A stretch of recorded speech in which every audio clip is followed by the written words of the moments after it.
안녕하세요. 반갑습니다. 네, 오늘도 여러분하고 상품 문제를 좀 한번 해보겠습니다. 좀 여러분에게 빨리 11월 달에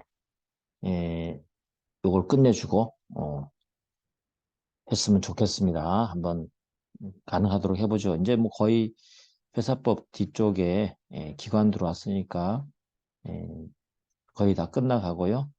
그리고 난 다음에 보험법은 그렇게 많이 시험에 출제 안 됐던 것이기 때문에 그렇고 어음수표 중요한 출제된 내용을 좀 살펴보면 될 것 같아요. 자, 한번 해보시겠습니다. 오늘 문제는 좀 약간 여러분이 어려울 수도 있는 부분인데요. 검토를 해야 될 것 같아요. 언제 나왔냐면 올해 나왔던 문제이기도 하죠. 올해 나왔던 문제이기도 하고 사실 알고는 있어야 되는 부분이었습니다. 어, 어제 풀어봤던 문제하고 이제 유사한 겁니다만은 또 다른 방향에서 또 문제를 냈기 때문에 자유자재로 풀 수 있어야 되겠습니다. 자, 비상장 주식회사인 A 주식회사의 주총의 결의에 관한 정족수 및 의결권수의 계산에 관한 설명 중 옳지 않은 것 그랬어요. A 회사가 비상장 회사인 B 주식회사의 발행 주식 총수의 100분의 10에 해당한 주식을 소유하고요. 그 다음 B 회사 거꾸로 이렇게 볼까요? A가 이렇게 10% 해당되는 거 주식을 소유하고 있고 B가 거꾸로 15% 그죠? 15%에 해당하는 주식을 하면서 통지해줬어요. 통지. 그겠죠? 이런 상태입니다. 이럴 때 B 회사가 소유하는 A 회사의 주식은 발행 주식 총수의 A에서 그죠? A의 회사의 발행 주식 총수에 다 산입될까요? 문제인 거죠. 산입될까요, 여러분? 됩니다, 그죠? 됩니다. 그리고 여기서 10%는 조심할 게 있어요. 다른 회사의 주식을 10분의 1 초과라는 뜻이거든요. 초과. 10분의 1 초과. 요거 놓치시면 안 돼. 그 여기 100분의 10은 10분의 1 초과가 된 것은 아니잖아요. 그죠? 이 초과됐을 때 통지해 줘야 되거든요. 통지. 그래서 A가 B 소유하는 건 통지할 필요가 없는 것이고 B가 A에게 하는 거죠. 이 부분은 초과돼 있잖아요. 그죠? 통지해 줘야 되는 겁니다. 그래서 가보면 회사가 다른 회사 발행주의 총수의 10분의 1을 초과, 요거 넣지만 초과하는 주식을 가지고 있는 경우 그 다른 회사가 가지고 있는 요 회사죠. 요 회사의 주식은 의결권이 없어요. 그렇죠. 자, 다른 회사 주식은 회사가 다른 회사의 발행주의 총수의 10분의 1 초과에 취득한 때는 그 다른 회사에 대해서 지체 없이 통지를 하도록 돼 있거든요. 근데 통지 안 하면 어떡하냐? 의무 위반에 대한 규정은 없어요. 그렇지만 위반 시 의결권이 제한될 수 있어요. 그죠? 요걸 기준으로 해서 항상 풀어봐야 되는 거예요. 그럼 A 회사가 가지고 있는 B 회사 주식 얼마예요? 10%죠? 다시 말해 10분의 1 초과가 안 됐죠? 초과하지 않기 때문에 통지할 필요가 없는 것이고 B 회사가 A 회사 주식을 15% 갖고 있기 때문에 초과된 거죠. 10분의 1 초과됐죠? 통지 의무까지 했죠? 통지까지 했기 때문에 의결권이 제한되는 건 아니에요. 그죠? 통지했기 때문에 의결권은 그대로 갖고 있습니다. 자, 그럼 의결권 행사 방법과 제한에서 우리가 한번 검토할 게 있습니다. 이런 거죠. 의결권하고 발행주식 총수의 4분의 1 이렇게 되는 것인데 발행주식 100주, 그 다음에 의결권의 과반수 이렇게 26주, and 그 다음에 발행주식 총수의 4분의 1이 상태에 되니까 25주가 갖춰져야 되는 거죠. 이렇게 교집합으로 이런 경우입니다. 우리가 이제 이때 의결권 행사 방법 서면에 한 게 맞고요. 전자적 방법으로 가능한데 우리가 발행 주식 총수에 포함되지 않는 것하고 의결권에 포함되지 않는 것이 있습니다. 그래서 발행되지 않는 거죠. 발행 주식에 포함되지 않는 거는 이런 것들입니다. 자기 주식 있죠. 회사에 자기 주식을 갖고 있으면 그거는 발행 주식에 포함시키지 않습니다. 그리고 다른 회사의 주식 있잖아요. A 회사가 B 회사 주식을 10분의 1을 초과해서 소유하게 되면 B 회사의 소유 A 회사 주식은 의결권이 제한되는 부분이죠. 제한됩니다.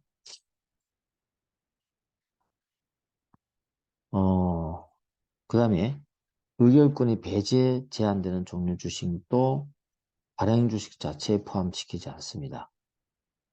그 다음에 감사 선임에서 3% 초과 부분의 의결권도 발행 주식에 포함되지 않아요. 그럼 의결권의 과반수, 출석한 의결권의 과반수에 포함되지 않는 것은 이겁니다. 감사 선임할 때 3% 초과 부분은 아예 법조문에 의해서 의결권수에 과반수에 포함되어 있지 않죠. 그렇게 보시면 되고 특별 이해관계 있는 주식은요. 발행 주식 통수에 다 포함되어 있지만 출석한 주주의 의결권수에는 포함되지 않습니다. 하여튼 감사 선임은 3% 초과 부분은 발행 주식 총수와 출석한 의결권 총수에 포함되지 않습니다. 요거 표 알아두셔야 됩니다. 잘 안 두르겠지만 여러분이 좀 익숙하게 해주시는 게 좋습니다. 그 다음에 두 번째 가보시면 A 회사가 발행한 의결권 없는 종류 주식 그랬네요. 이거는 뭐라 했죠? 아까 발행주의 총수에는 산입하지만 출석한 의결권 산입하지 않는다 그랬습니까? 아니죠. 발행주의 총수에 아예 포함되지 않죠. 그죠? 그래서 의결권 없는 종류 주식은 아예 발행주식 총수에 산입되지 않는다고 좀 전에 그림을 봤고요. A 회사가 C 주식회사를 흡수합병했습니다. 흡수합병해서 C 회사가 보유하고 있던 A 회사 주식을 취득하게 됐죠. 그게 무슨 주식이죠? 자기 주식이잖아요. 자기 주식은 발행주식 총수에 산입되지 않습니까? 맞습니다. 산입되지 않는 건데 산입한다고 했기 때문에 틀렸다는 거죠. 이해되시죠? 자기 주식, 발행주식 총수에 산입되지 않습니다. 그 다음에 A 회사 주주인 갑을 이사로 선임하는 결의에 있어서 이때 갑이 소유한 주식은 발행주식 총수에는 산입되지만 출석한 의결권 수에는 산입하지 않는다? 아무 관계 없어요. 이사 선임이거든요. 감사 선임은 좀 뭔가 제한이 있지만 이사 선임할 때는 특별이해관계인 아니에요. 그래서 발행주의 총수뿐만 아니라 출석한 의결권 수에도 산입됩니다. 알겠죠? 이사 선임 결의할 때. 이사 선임 결의할 때는 주주는 특별이해관계에 해당되지 않습니다. 그래서 발행주의 총수와 출석한 의결권 수에 전부 산입됩니다. 자, 그럼 이걸 한번 모아볼게요. 의결권이 제한되는 특별이해관계는 어떤 거냐? 주주가 동시에 뭐가 된다? 이사, 감사, 발기인의 경우에 이사 등의 책임 면제 결의 있잖아요. 이 책임 면제 결의는 특별이해관계에 해당됩니다. 또 주주이자 동시에 이사, 감사인자인 경우. 이사, 감사인자가 자신들의 보수를 결정할 때 있죠. 그런 결의는 특별이해관계 결의를 볼 수 있죠. 이런 경우는 특별이해관계는 아니에요. 그냥 이사, 감사 선임할 때에 선임 해임할 때 주주, 재무제표 승인 결의할 때 주주, 의결권 제한되는 특별이익을 보지 않습니다. 알죠? 그거 정리해 놓으시고 자 10번 한번 더 가보시면 이거는 2017년도 변시 6회에 출제됐던 건데 숙박업을 하는 X회사가 회사의 자산에서 대부분의 비중을 차지하고 있는 호텔 부지를 제3자에 양도한다는 거죠. 중요 재산을 지금 양도하는 거죠. 대부분의 비중을 차지하는 거. 이것이 해당 영업이 폐지되는. 그래서 이로 인해서 뭐가 됐다? 영업이 폐지된다는 거죠. 우리 판례가 있잖아요. 중요자산을 양도해서 영업이 폐지되는 경우가 된다면 그건 주총의 특별계를 거쳐야 된다만 나오잖아요. 그죠? 그런 내용입니다. 그래서 이때는 주총의 승인이 필요합니다. 영업의 전부 중요한 일부의 양도로 볼 수 있기 때문이죠. 그래서 영업의 양도란 영업용 재산의 양도에 있어서 그 재산이 주식회사의 유일한 재산이거나 중요한 재산인 거죠. 알겠죠? 재산을 양도해서 곧 영업 양도를 할 수 있지만 해서 물론 유일한 재산이나 중요한 재산이 해서 그 재산이 영업 양도에 해당될 수는 없어요. 그런 건 아니지만 회사의 존속의 기초가 되는 중요한 재산은 영업의 폐지 또는 중단을 초래하는 행위이기 때문에 영업의 전부 또는 일부의 양도로 본다는 거죠. 그래서 주총의 특별결이 필요하다고 판례가 얘기해 줬잖아요. 회사의 존속의 기초가 되는 중요한 재산의 양도입니다. 이거는 영업 폐지 또는 중단을 초래한 행위입니다. 그래서 영업의 전부 또는 일부의 양도와 다를 바 없기 때문에 주총의 특별결의 거치는 게 맞습니다. 자, 그럼 특별결의 정족수를 한번 정리를 해볼까요? 발행주식 90주라고 한다면 출석한 주주 60주, 의결권의 3분의 2 이상이 돼야 된다 그랬죠? 그리고 발행주식 총수의 최소 3분의 1이 겹쳐야 되는 부분이죠. 그렇죠? 그걸 우리가 특별권리 정족수라고 합니다. 그래서 의결권의 3분의 2 이상, 출석주주, 그 다음에 발행주식 총수의 3분의 2 이상, 가중은 하지만 완화는 안 된다. 예시 다 아시겠지만 정관병이 당연한 거고 주식 분할, 자본 감소, 합병. 근데 조심할 거 합병에서 간이 합병, 소규모 합병은 제외된다. 회사 분할도 되지만 간이 소규모 분할은 포함 뺀다. 영업의 양도 양수 좀 전에 봤죠? 이사 감사를 선임하는 게 아니고 해임할 때 특별 정족수가 필요하다. 그 다음에 주식의 포괄적 교환 이전 있죠? 그럴 때 예외 간이 빠진다는 거. 주식 몇 선택권 부여, 사후 설립 이런 것들은 전부 다 특별 정족수다. 됐죠?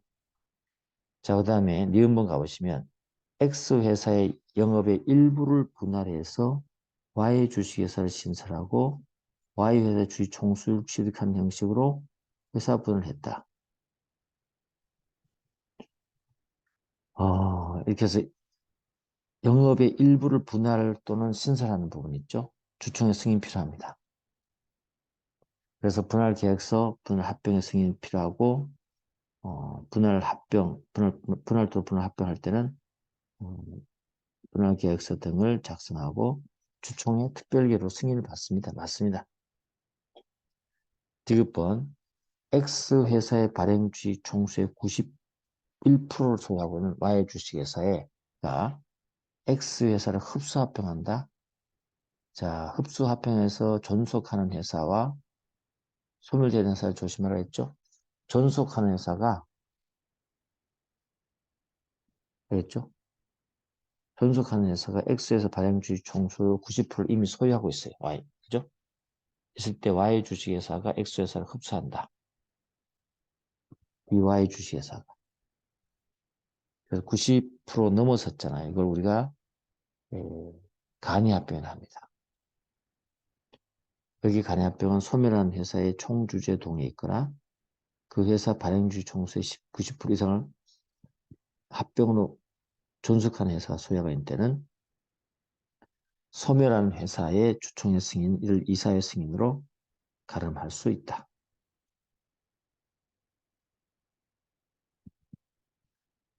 됐죠? 흡수합병할 때. 요겁니다. 요 위에 사안은 지금 요 사안이죠. 그 회사가 발행주식 총수의 100분의 90 이상을 합병 후 존속하는 회사가 소유하고 있다. 그러면 이건 우리가 간이합병을 가야 된다. 그 다음에 X회사가 거부금 지급 없이 자기 주식과 신주를 합해서 발행주식 총수의 9%를 Y 주식회사의 주주에게 배정하고 그 Y회사의 주주가 소유하고 있는 Y회사의 발행주식 총수 있죠. 를 X회사 이전하는 주식의 포괄적 교환 이죠. 오늘 X 회사의 발행주의 총수의 90%를 소유하고 있다면, 그런 주주가 동의해 있다면 뭐가 될까요? 요거는 소규모 주식 교환이 됩니다. 그래서 주총의 승인이 필요합니다. 소규모 주식 교환이죠. 이사의 승인을 가름한다 그랬죠. 그래서 리을번은 주수 승인이 불필요한 겁니다. 불필요한 거. 소규모 주식 교환이기 때문에 그렇죠. 그래서 발행하는 신주 및 이전하는 자기 주식의 총수가 그 회사의 발행 주식 총수의 100분의 10을 초과하지 않은 경우 됐습니다. 그래서 분류 소규모 주식회사였다는 거 이거 조심해 주시고요. 그 다음에 X회사의 발행주의 총수의 97%를 자기가 보유하고 있다는 거죠. 보유하고 있는 주주 A가 회사의 경영상 목적을 달성하기 위해서 X회사의 주주 B에게 보유 주식의 매도를 청구할 수 있나요? 그렇지는 않죠. 그렇지 않습니다. 그래서 회사의 발행주 총수의 100분의 95 이상을 자기 개선을 보유하고 있는 주주를 우리가 지배주주라고 했잖아요. 그죠? 어제 했을 겁니다만 지배주주가 경영상 목적을 달성하기 위해서 필요할 때는 미리 주총의 승인을 받는다 했죠. 그래서 우리가 답을 다 찾아볼 수 있었던 것 같습니다. 그래서 이것도 연습 한번 해보시고요. 오늘은 시간이 좀 많이 오버됐지만 여기까지 하겠습니다. 수고했습니다.